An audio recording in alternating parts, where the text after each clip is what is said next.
లేకపోతే ఈ విధంగా చేస్తే ఇంకా దీనికి బెనిఫిట్ ఉంటుందేమో అని అలాంటి సలహాలు ఇవ్వచ్చు. కానీ అలా కాకుండా మొన్నేమో ఆయన అట్లా మాట్లాడి ఇప్పుడేమో ఈయన ఇలా మాట్లాడి కృష్ణ గారు అసలు ఏం జరుగుతుందో అమరావతిలో అనే అంశం పైన మనం ఒకసారి చూస్తే అసలు ఏంటి, అసలు కేంద్ర ప్రభుత్వం దీనికి చట్టబద్ధత కల్పించాలని ఒకవైపు ప్రయత్నం చేస్తుంది. ఎందుకంటే అటు కేంద్రంలో కావచ్చు, రాష్ట్రంలో భాగస్వామ్య ప్రభుత్వాలుగా ఉన్నారు. ఈ నేపథ్యంలోనే అమరావతి విషయంలో మరొకసారి ఎలాంటి ఇబ్బందులు కావచ్చు, లేకపోతే ఎలాంటి సమస్యలు తలెత్తకుండా ఉండాలి అని అంటే ఇదే ఒక పరిష్కారం అనేటువంటిది ఒక ప్రయత్నం జరుగుతున్న తరుణంలో జగన్ చేసినటువంటి వ్యాఖ్యలు ఎలా చూడాలి, అసలు ఏం జరుగుతుందో అసలు ఢిల్లీ స్థాయిలో?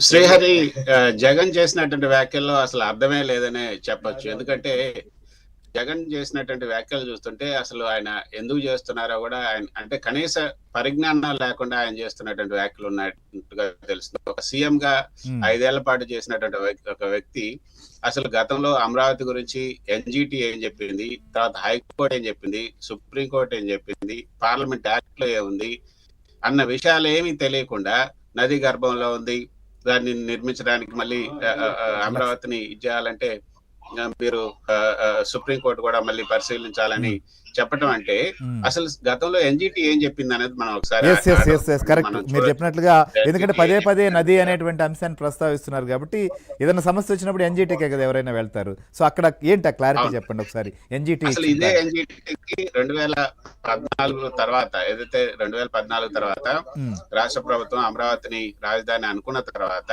ఇదే వైసీపీకి చెందినటువంటి నేతలు అంటే జర్నలిస్ట్ ముసుగులో శ్రీమన్నారాయణ అనే ఒక అతను, తర్వాత ఈఏఎస్ శర్మ, వీళ్ళందరూ కూడా ఎన్జిటిని ఆశ్రయించి అసలు అమరావతిలో నది క్యాపిటల్ నిర్మాణం జరగకూడదంటూ 2015లో ఎన్జిటిని ఆశ్రయించడం జరిగింది. అందులో వాళ్ళు చెప్పినటువంటి అంశం ఏంటి అంటే ఈ యొక్క అమరావతి ప్రాంతం అనేది కృష్ణా నది వరద మైదానాలు అంటే ఫ్లడ్ ప్లెయిన్స్ సమీపంలో ఉంది. ఆ వరద ముంపు ఎక్కువగా ఉంటుంది. పర్యావరణ భద్రతకు సంబంధించిన అంశాలను వాళ్ళు అధ్యయనం చేయలేదు. అసలు రాజధాని నిర్మాణం అక్కడ జరగకూడదు, తర్వాత ఎన్విరాన్మెంట్ ఇంపాక్ట్ అసెస్మెంట్ కూడా అక్కడ చేయలేదు అంటూ వాళ్ళు ఈ యొక్క ఇది చేయడం జరిగింది. సో దానికి సంబంధించి వాళ్ళు క్లియర్ గా ఎన్జిటి ఇచ్చినటువంటి ఆదేశాలు ఏంటి అంటే అమరావతిని నిర్మించడానికి తామేమి వ్యతిరేకం కాదు అని చాలా స్పష్టంగా చెప్పారు. అమరావతి ప్రాంతం అదే అమరావతికి అయితే మేము వ్యతిరేకం కాదు, కాకపోతే ఈ యొక్క పర్యావరణకు సంబంధించినటువంటి అసెస్మెంట్ చేయాలి. ప్రతి బిల్డింగ్ కూడా ఏదైతే పెద్ద బిల్డింగ్లు మీరు కట్టేటప్పుడు దానికి సంబంధించినటువంటి ఒక ఎన్విరాన్మెంట్ అసెస్ చేయండి. తర్వాత చెరువులు, కాలువలు, సహజ జలమార్గాలు అవన్నీ కూడా ధ్వంసం కాకుండా చూసుకోండి. డ్రైనేజీ వ్యవస్థకు ఆటంకం కలగకుండా ప్రణాళికాబద్ధంగా అభివృద్ధి చేసుకోండి. తర్వాత రైతుల నుంచి తీసుకున్నటువంటి భూముల పైన పర్యావరణ చట్టాలు ఏమైనా ఉల్లంఘించారా అనే కోణాన్ని కూడా పరిశీలించండి. ల్యాండ్ పూలింగ్ విధానం పర్యావరణానికి విరుద్ధం కాదు, కాకపోతే పర్యావరణ నియమాలు తప్పనిసరిగా పాటించాలి అనేది ఎన్జిటి చెప్పినటువంటి మాట. అమరావతి ప్రాజెక్ట్ ను పూర్తిగా నిలిపేయాలని డిమాండ్ అని మాత్రం పూర్తిగా తిరస్కరించింది ఎన్జిటి 2016-17 మధ్యలోనే. పర్యావరణ నిబంధనలు పాటించకుండా ఉంటే అవి ఈ యొక్క పర్యావరణ అనుమతులు అవన్నీ కూడా తీసుకోవాలి. అవి తీసుకునే మీరు చేయాలి. అమరావతి రాజధాని నిర్మాణం జరగవచ్చు, కానీ అది పర్యావరణ పరిరక్షణతో కూడినటువంటి అభివృద్ధి కావాలి అనేది ఎన్జిటి చెప్పినటువంటి మాట. ఎన్జిటి ఎప్పుడు కూడా రాజధాని వద్దని చెప్పలేదు, నిబంధనలతో కూడినటువంటి రాజధాని కావాలని మాత్రమే చాలా స్పష్టంగా చెప్పిన తర్వాతనే అమరావతికి సంబంధించి ముందడుగు వేయడం జరిగింది. డిపిఆర్ ఇవన్నీ కూడా తీసుకోవడం జరిగింది.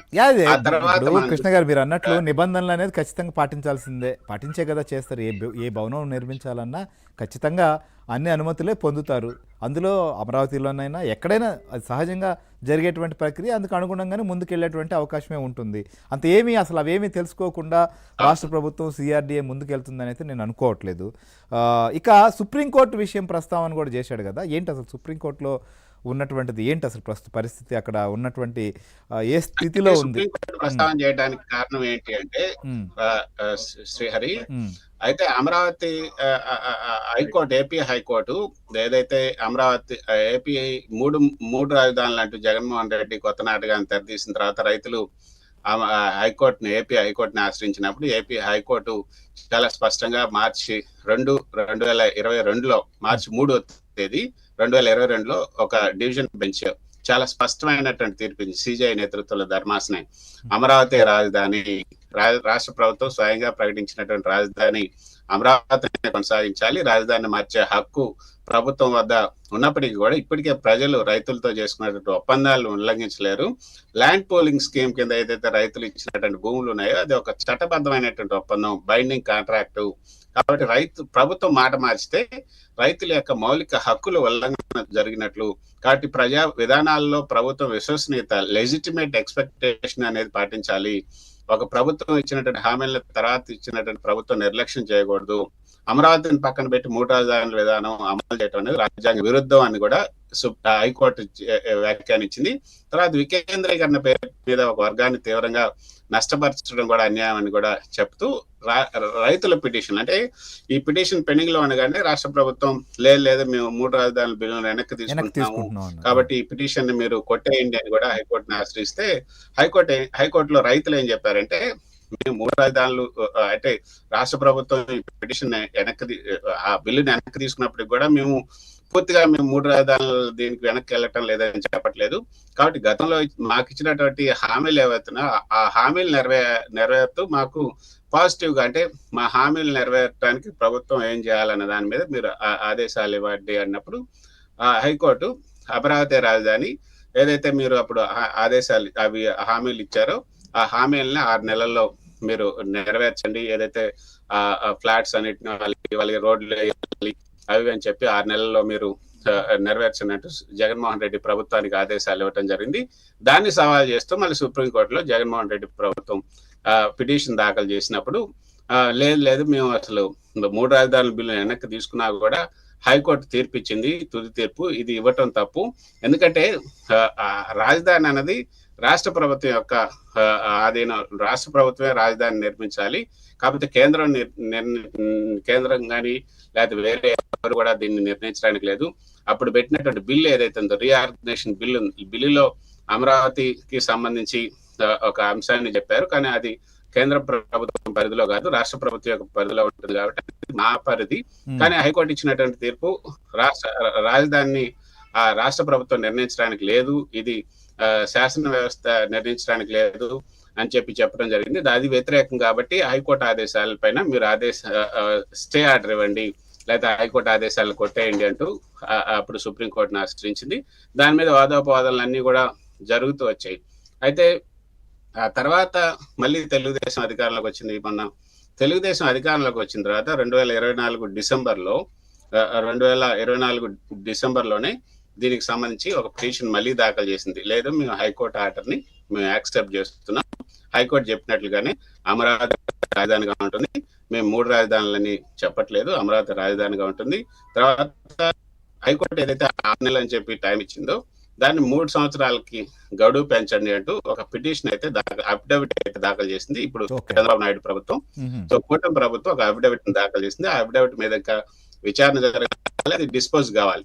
అందుకే ఆ పిటిషన్ ఇంకా పెండింగ్ లో ఉంది. కాబట్టి ఇప్పుడు జగన్మోహన్ రెడ్డి ఇప్పుడు సుప్రీంకోర్టులో ఆ పిటిషన్ విచారణకు వచ్చినప్పుడు మీరు దాని మీద సుప్రీంకోర్టు కూడా అక్కడ ఉన్నటువంటి ఇది మీరు చేయాలనుకుంది. కాకపోతే ఇంకొక డెవలప్మెంట్ ఏంటంటే శ్రీహరి, ఈ యొక్క అప్పుడు మొదటి నుంచి కూడా టీడీపీ నేతలు కానీ టీడీపీ ప్రభుత్వం కానీ అప్పుడు చెప్పింది ఏంటంటే రాజధానిని ఒకసారి నిర్ణయించడం జరుగుద్ది, అది నిర్ణయించేశారు. ఇది ఒక రాజధాని అన్నది రీఆర్గనైజేషన్ చట్టంలో ఏపీ రీఆర్గనైజేషన్ చట్టంలో ఒకే రాజధాని అంటూ కూడా చాలా స్పష్టంగా చెప్పారు. కాకపోతే పేరు చెప్పలేదు, కానీ 3 రాజధానులు ఎక్కడా చెప్పలేదు. ఒకవేళ దీన్ని మార్చాలి అంటే ఆ చట్టంలోనే మార్పులు చేయాలి. కాబట్టి రాష్ట్రానికో లేకపోతే హైకోర్టుకో సుప్రీంకోర్టుకో లేదు, కాబట్టి పార్లమెంటే దీని మీద నిర్ణయం తీసుకోవాలనేది టీడీపీ యొక్క వైఖరి. సో ఆ మేరకే ఇప్పుడు ఆ చట్టంలో ఒక సవరణలు చేస్తూ హైదరాబాద్ కి తెలంగాణకి హైదరాబాద్ రాజధాని ఉంది కాబట్టి ఆంధ్రప్రదేశ్ కి అమరావతి రాజధాని అంటూ ఆ చట్టంలో సవరణలు చేసేందుకు కూడా ప్రయత్నం చేస్తున్నారు. ఆ సవరణలకు సంబంధించి రేపు రేపు మంగళవారం జరగబోయే కేబినెట్ లో కూడా దాన్ని తీసుకొచ్చే అవకాశం ఉంది. ఆ తర్వాత పార్లమెంట్ తేదీలు కూడా వచ్చాయి. ఈ నెల 28వ తేదీ నుంచి పార్లమెంట్ బడ్జెట్ సమావేశాలు జరగబోతున్నాయి. సో పార్లమెంట్ బడ్జెట్ సమావేశాలు తొలి విడతలో కానీ మళ్ళీ విడతలో కానీ ఈ అమరావతికి సంబంధించి ఒక అమెండ్మెంట్ జరిగే అవకాశం ఉంది. దాని తర్వాత కేంద్ర ప్రభుత్వం కూడా దానికి సంబంధించిన నోటిఫికేషన్ కూడా చాలా కీలకమైన పరిణామం అవుతుంది. మీరు అన్నట్లుగా ఆ అమెండ్మెంట్ తీసుకొస్తే ఇలాంటి సమస్యలన్నీ తొలగిపోవచ్చు. అయితే ఒక విషయం చెప్పండి. సరే మీరు 2 అంశాలు ప్రస్తావించారు కూడా ఆల్రెడీ. భవిష్యత్తులోనైనా అమరావతి అంశంలో ఇలాంటి సమస్యలు లేకపోతే ఇలాంటి వ్యవహారాలు లేదా తామొస్తే మెడికల్ కాలేజీలో ఎవరైనా తీసుకుంటే జైల్లో పెడతామని చెప్పారు. సో ఆ రకమైనటువంటి వ్యవహారాలు కానీ ఆ రకమైన కామెంట్లకు కానీ అవకాశం లేకుండా ఉండాలంటే కూటమి ప్రభుత్వం ముందున్నటువంటి కర్తవ్యం ఏంటి, ఏం చేయాలి? కూటమి ప్రభుత్వం ముందున్నటువంటి ప్రస్తుత కర్తవ్యం ఏంటంటే ఈ యొక్క ఏపీ రియాగ్నేషన్ చట్టంలో ఈ యొక్క అమరావతి రాజధాని, ఏపీ రాజధాని అమరావతి అంటూ అన్నది ఒక సవరణ తీసుకురావాల్సినటువంటి అవసరం ఉంది. పార్లమెంట్ లో ఒకసారి ఇంకా ఒక రాజధాని అమరావతి అని చెప్పిన తర్వాత ఇంకా కేంద్ర ప్రభుత్వం కూడా దాన్ని నోటిఫికేషన్ చేసిన తర్వాత ఇంకెవరు కూడా దాన్ని మార్చే అవకాశం ఉండదు. కోర్టులు కూడా దాంట్లో జోక్యం చేసుకోవడానికి అవసరం ఉండదు. అందుకే దానికోసం ఇప్పుడు సుప్రీంకోర్టులో ఏదైతే అఫిడవిట్ వేసిందో టీడీపీ ప్రభుత్వం మళ్ళీ అధికారంలోకి వచ్చిన తర్వాత అమరావతి రాజధాని దాన్ని మేము హైకోర్టు ఇచ్చినటువంటి తీర్పుని మేము అంగీకరిస్తున్నాం అంటూ హైకోర్టులో అఫిడవిట్ వేసిందో ఆ అఫిడవిట్ ని మళ్ళీ పర్స్యూ చేయకపోవడానికి కారణం ఏంటి అంటే ఈ పార్లమెంట్ లో కనుక ఈ బిల్లు కనుక పెడితే ఈ బిల్ అదే అమెండ్మెంట్ కనుక చేసిన తర్వాత అప్పుడు మళ్ళీ సుప్రీం కోర్టుకు వచ్చి పార్లమెంట్ కూడా చెప్పింది కాబట్టి మేము కూడా పార్లమెంట్ చెప్పింది మేము వింటాము కాబట్టి ఈ పిటిషన్ మీరు డిస్పోజ్ చేయండి అంటూ ఈ అఫిడవిట్ ని పరిగణలోకి తీసుకొని డిస్మిస్ చేసే అవకాశం ఉంటుంది. అందుకోసమే ఇప్పుడు ఆ పిటిషన్ మీద విచారణ లేదా పర్స్యూ చేయకుండా ఉన్నారు. కాబట్టి ఇక మీదట ఇటువంటి 3 ముక్కలాట లేదా అమరావతి రాజధాని కాదు లేకపోతే అక్కడ ఫ్లడ్ ప్లైన్స్ లో ఉంది, మునిగిపోతుంది, నదీ గర్భంలో ఉంది అని చెప్పే వాళ్ళందరికీ కూడా ఇది ఒక చెంపపేట అవుతుంది. అయితే ఎన్జిటి ఇచ్చినటువంటి ఆదేశాలు సుమారు సంవత్సరంన్నర పాటు ఎన్జిటిలో ఇక్కడ ఢిల్లీలో ఉన్నటువంటి ఎన్జిటిలో సుదీర్ఘమైనటువంటి విచారణ జరిగింది శ్రీహరి. అప్పుడు మేమంతా కూడా దాన్ని కవర్ చేసాం. అప్పుడు అసలు అక్కడ ఏ శర్మ గాని శ్రీమన్నారాయణ మీకు తెలుసు సీనియర్ జర్నలిస్ట్ ఒక ఆయన కూడా ఆయనతో పాటు కొంతమంది చాలా మంది వైసీపీ నేతలు కూడా దీంట్లో ఇంక్లూడ్ అయ్యి అసలు అక్కడ ఏదైతే శివరామకృష్ణ కమిటీ ఇచ్చింది ఒకటి, ఇప్పుడు ప్రభుత్వం చేస్తుంది ఒకటి, అసలు ప్రభుత్వానికి ఏపీ ప్రభుత్వానికి అసలు రాజధానిని పలానా చోట పెట్టాలని చెప్పే హక్కు లేదు. ఎందుకంటే శివరామకృష్ణ కమిటీ అటు రాయలసీమలో పెట్టమని చెప్పింది కాబట్టి దాన్నే పరిగణలోకి తీసుకోవాలి, దీన్ని పరిగణలో తీసుకోవడానికి లేదని కూడా చాలా దాన్ని పూర్తిగా ఆపేయాలని కూడా ప్రయత్నం చేసినప్పుడు ఎన్జిటి చాలా స్పష్టంగా చెప్పింది అమరావతి రాజధానిగా అంటే ఏదైతే